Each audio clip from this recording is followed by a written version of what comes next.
Ito yung mga products na paulit-ulit kong binibili, lalo na double digit sale na naman. Start tayo sa skincare at ito yung pinaka-favorite kong facial wash. Ito yung Ampoule Foam na Skin 1004. By the way, hindi to sponsored ni Skin 1004. Most of their products nag-work talaga sa aking skin at ito yung pinaka-favorite kong facial wash sa kanila. Try ko na yung green and yung pink pero bumabalik pa rin talaga ako dito. Nagustuhan ko to kasi yung mga water resistant na sunscreen or physical sunscreen, natatanggal nito sa aking face. Importante sa skincare routine natin na nalilinis natin maigi yung ating face. And dito sa facial wash na to, nakikleanse niya talaga yung aking face pero hindi niya na-dry yung aking skin. Naka-check out na ako nito and tignan mo yung ginawa ng husband ko kasi ubus na ubus na. Ayan, nilagyan niya na ng tubig. Next product, itong Ampoule ng Skin 104.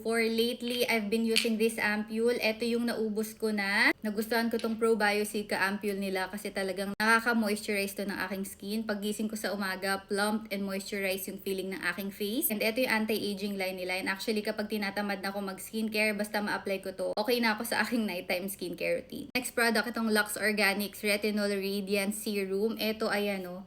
Halos paubos na siya and so far effective din siya sa akin. Yung mga retinol line ng Lux Organics, sobrang effective sila sa akin. But make sure na mag-patch test kayo and ang retinol hindi siya pwede sa mga breastfeeding or sa mga lactating mom and pregnant woman din. Hindi pwede ang retinol. So huwag nyo kakalimutan. Ito yung ginagamit ko ngayon pero na-try ko na yung eye cream nila and yung retinol na nasa tube din. Pero nagustuhan ko rin siya kasi ina-apply ko na to sa aking full face and sa aking neck. Ay, nagustuhan ko dito pa-trial size. Yan yung mga gusto ko sa skincare. Para hindi muna ako gagastos ng mahal for the full size. In fairness, ang napansin ko dito, napalighten niya yung mga pimple marks ko. Ito naman yung marirecommend kong moisturizer for all skin type. Ito yung Skin 104 Centella Soothing Cream. Isa din to sa favorite kong product ng Skin 104. Gel consistency, na-absorb agad ng skin pero nakaka-moisturize talaga to ng face. Ito, hindi ko na mabilang pang ilang tube na to. Isa din sa mga favorite kong sunscreen, itong si Sun Serum and planning to buy another one pero yung ganitong size na rin kasi alam ko na gusto siya ng aking skin. Mas gusto ko yung 100 ml kaysa sa 50 ml kasi ito squeezy tube na sisimot ko talaga. Ang dami ko ng videos about this. I have oily skin pero nag-work tong sunscreen na to sa akin. Hindi na skincare pero isa sa mga favorite purchase ko, ito yung Dude Nipple Cover. Ito yung may adhesive and ito matagal na siya sa akin pero ito nililinis ko siya with warm water and soap. And so far yung adhesive niya hindi naman siya basta-basta natatanggal.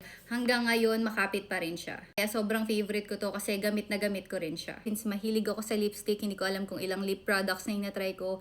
Pero lately, ito yung talagang gamit na gamit ko at marirecommend ko. Itong Happy Skin Lip Jelly and itong Arcadia Beauty na The Daily Lip Tint. Nasa lips ko ngayon ay si Happy Skin Lip Jelly in the shade Strawberry Fizz. Itong Happy Skin kapag may pa double digit sale, masaya silang bilihin kasi halos 50% off sila. So talaga yung marirecommend ko sa inyo kung gusto niyo yung ganitong finish ng lip tint. Itong si The Daily Lip Tint, medyo expensive siya pero nagustuhan ko talaga to kasi hindi nagda-dry yung aking lips dito kahit everyday ko siya gamitin tapos ilang beses ko siya ina-apply throughout the day. Yan yung mga products na marirecommend ko at paulit-ulit kong nire-repurchase lalo na kapag ganitong may pa double digit sale.